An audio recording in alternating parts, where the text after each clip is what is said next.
ଏବେ ବି ଆସିଲା ଏକ ବଡ ଖବର। ଘୋଷଣା ହେଲା ଖରା ଛୁଟି। ଅସହ୍ୟ ଗରମକୁ ଦୃଷ୍ଟିରେ ରଖି ଜିଲ୍ଲାପାଳଙ୍କ ନିଷ୍ପତ୍ତି। ହେଲେ କେଉଁ ଜିଲ୍ଲାରେ ହୋଇଛି ନିଷ୍ପତ୍ତି ଏବଂ କେତେ ଦିନ ଯାଇ ଛୁଟି ରହିବା ନେଇ ହୋଇଛି ଘୋଷଣା। ଚାଲନ୍ତୁ ଯାହା ବି କିଛି ବର୍ତ୍ତମାନ ନୂଆ ଅପଡେଟ୍ ଆସିଲା ମୁଁ ଆପଣଙ୍କୁ ଫଟାଫଟ ଜଣେଇ ଦଉଛି।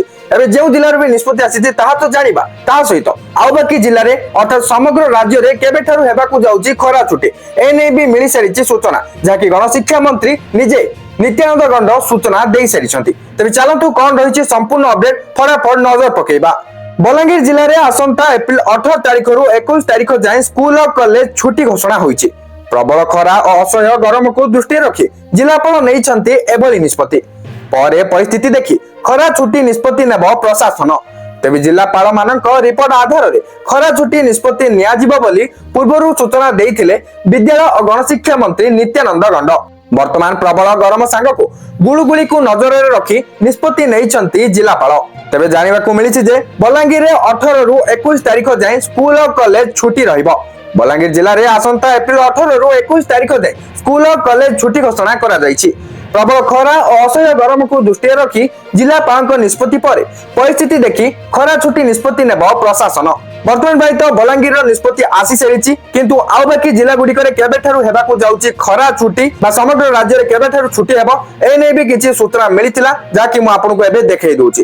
ଏସଆରସିଙ୍କ ସମୀକ୍ଷା ବୈଠକ ପରେ ବିଦ୍ୟାଳୟରେ ଖରା ଛୁଟି ହେବା ନେଇ ଗଣଶିକ୍ଷା ମନ୍ତ୍ରୀ ନିତ୍ୟାନନ୍ଦ ଗଣ୍ଡ ନିଜେ ଏହି ସୂଚନା ଦେଇଛନ୍ତି। ତ ପୁଣି ଥରେ କହି ରଖୁଛି, ଅସହ୍ୟ ଗରମ ହେଉଥିବା ଜିଲ୍ଲାରେ ଜିଲ୍ଲାପାଳଙ୍କ ରିପୋର୍ଟ ଆଧାରରେ ବିଦ୍ୟାଳୟ ଛୁଟି ହେବା ନେଇ ନିଷ୍ପତ୍ତି ନିଆଯିବ। ଏହି କଥା ଗଣଶିକ୍ଷା ମନ୍ତ୍ରୀ ନିତ୍ୟାନନ୍ଦ ଗଣ୍ଡ ନିଜେ ସୂଚନା ଦେଇଛନ୍ତି।